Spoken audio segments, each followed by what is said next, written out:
Tariff એટલે શું છે કે લાઈક આજે ઇન્ડિયા છે તો વર્લ્ડમાં હાઈએસ્ટ ટેરિફ ઇન્ડિયા નાખે છે, કારણ કે જ્યારે પોતાની ઇકોનોમી કે પોતાની જે ઇન્ડસ્ટ્રી છે એને બચાવવા માટે ઘણી બધી કન્ટ્રીઓ ઇમ્પોર્ટ જે ચીપ ઇમ્પોર્ટને પોતાની કન્ટ્રીમાંથી અટકાવવા માટે એ લોકો એક ટેરિફનો રેટ નક્કી કરતા હોય છે. ટેરિફ એ છે કે જે ઇમ્પોર્ટ ઉપર એક એડિશનલ ટેક્સ છે કે જ્યારે ફોર એક્ઝામ્પલ ઇન્ડિયા છે તો અહીંયા સ્ટીલનું મોટા પ્રમાણમાં ચીન છે, કોરિયા છે, એનાથી ડમ્પિંગ થતું હતું. તો આપણે જે ડોમેસ્ટિક ઇન્ડસ્ટ્રી છે એને બહુ મોટો ઇસ્યુ થતો હતો.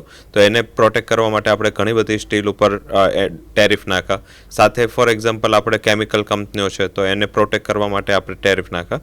ટેરિફ એટલે પોતાની ઇકોનોમી અને પોતાની ઇન્ડસ્ટ્રીને બચાવવા માટે એક એડિશનલ ટેક્સ છે જે એક્સપોર્ટર છે એને ચાર્જ કરવામાં આવતો હોય છે, અને એ ઓલવેઝ એની ઇમ્પેક્ટ છે ઇમ્પોર્ટર પર લાસ્ટ પડતી હોય છે. પણ ઇનિશિયલી આ એક પ્રોટેક્ટિવ ઇકોનોમીનું એક મોટું સંકેત છે. જડથી 25% ટેરિફ આપણને આમ અસર ના થશે. પહેલાં 26% ટેરિફ ઓલરેડી આપણી ઉપર નાખી દેવામાં આવ્યો હતો, અને પ્લસ 10% બેઝ ટેરિફ, એટલે ટોટલ 36% ટેરિફની તૈયારી ઇન્ડિયાની હતી. પરંતુ એમને શું કર્યું કે આપણે જે કોમ્પિટિટર કંપનીઓ છે, આ કન્ટ્રીઓ છે લાઈક બાંગ્લાદેશ છે, વિયેતનામ છે, જેનો ટેક્સ રેટ આપણા કરતાં બહુ હાઈ હતો, તો આપણને એવું હતું કે આપણને બહુ મોટો ફરક ના પડે. પરંતુ અત્યારે એમનો રેટ એમને સિગ્નિફિકન્ટ જે ફાઇનલ લિસ્ટ વ્હાઇટ હાઉસે જાહેર કર્યું એમાં એમનો રેટ ઘણો બધો ઓછો કરી દેવામાં આવ્યો. અને એના હિસાબે ઇન્ડિયા છે અત્યારે મોટી કન્ટ્રીમાં જે ડીલ થઈ છે કે જેને ટેક્સ લાગ્યા છે એમાં ઇન્ડિયા એક મોટું કન્ટ્રી છે જેને 25% ઉપર ટેરિફ લગાવે છે. એટલે મારા હિસાબે આપણે જે ઘણા બધા સેક્ટર્સ છે ઇન્ક્લુડિંગ ટેક્સટાઇલ હોય કે પછી કેમિકલ્સ હોય, એમાં આપણી કોમ્પિટિટિવનેસ છે એ ઓછી થશે. અને સાથે એક બીજું એ ફેક્ટર એ થયું કે જે ટ્રાન્સિપ ટેરિફ હતું કે લાઈક આપણે એવું હતું કે આપણે કદાચ આનાથી બચવા માટે બીજી કન્ટ્રીમાં આપણે માલ મોકલીએ અને ત્યાંથી યુએસ જાય, તો એ પણ અત્યારે એને અટકાવી દીધું છે. એના ઉપર યુએસે 40%ના ટેરિફ અનાઉન્સ કર્યા છે. તો મારા હિસાબે ઇમિડિયેટ ટર્મ્સમાં જેટલી આઇટમ, જેટલી પ્રોડક્ટ્સ આપણે ત્યાં એક્સપોર્ટ કરીએ છીએ એને લઈને હવે થોડું ક્વેશ્ચન માર્ક છે, કારણ કે આપણે ઘણી બધી સપ્લાય ચેન ચેન્જ કરવી પડશે. અને એક્સપોર્ટેબલ જે કોમોડિટીઝ હોય કે જે પ્રોડક્ટ્સ છે એ આપણે માત્ર યુએસ માટે ઘણી બધી કંપનીઓ તો યુએસના અલગ પ્લાન બનાવતા એમના જે બેન્ચમાર્ક છે એને ફૂલફિલ કરવા માટે. તો આ બધા ચેન્જીસ જે આપણે કે મોટી કોસ્ટ, મોટું કેપેક્સ કર્યું હતું, હવે કેપેક્સનું યુટિલાઇઝેશન શું થશે એને લઈને કંપનીઓ અને સાથે સાથે ઇકોનોમી આ થોડું એક ક્વેશ્ચન માર્ક પર આવી ગઈ છે.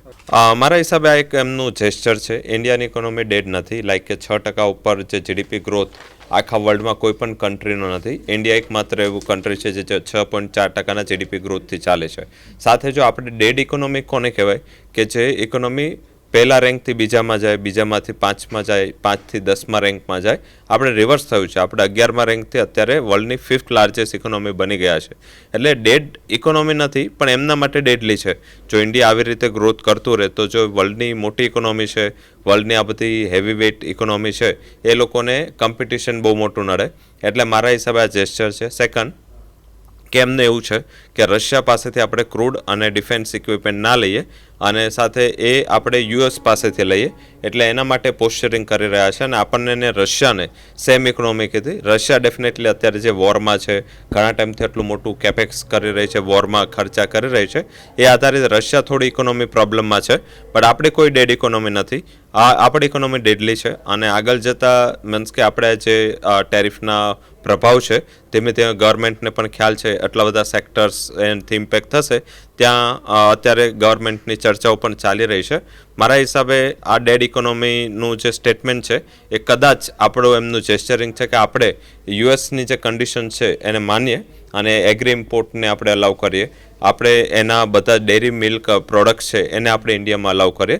તો એના માટે એ લોકોએ આપણને ડેડ ઇકોનોમી કીધું છે. ઝડપથી ઇફેક્ટ દેખાઈ રહી છે. શેર બજારમાં 2 દિવસથી એક વેચવાલીનો માહોલ છે.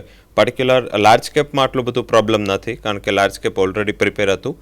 છેલ્લા 1 મહિનામાં માર્કેટ આપણું આના માટે પ્રિપેર થઈ રહ્યું હતું, કારણ કે વર્લ્ડના બધા જ market including European market, US market, એશિયાના ઘણા બધા માર્કેટ એમના લાઈફ ટાઈમ હાઈ પર ચાલી રહ્યા છે. જ્યારે આપણું માર્કેટ છે એ ઘણું નીચે ચાલી રહ્યું હતું. તો આપણને થોડું ખ્યાલ હતું. સાથે કરન્સીની ઇમ્પેક્ટ પણ જો 85થી 87.40 આપણો રૂપિયો થઈ ગયો, એટલે રૂપિયો વીક થયો. એટલે મારા હિસાબે મહદઅંશે શેર બજારે ડિસ્કાઉન્ટ કરી લીધું છે. અને મેક્સિમમ કદાચ એકાદ વીક લાગશે. આપણે હજી પણ જે પેનલ્ટી યુએસ પ્રેસિડેન્ટે આપણા ઉપર લગાવવાની વાત કરી છે, એ પેનલ્ટીનો રેટ શું આવશે એના ઉપર હવે માર્કેટની નિર્ભરતા રહેશે.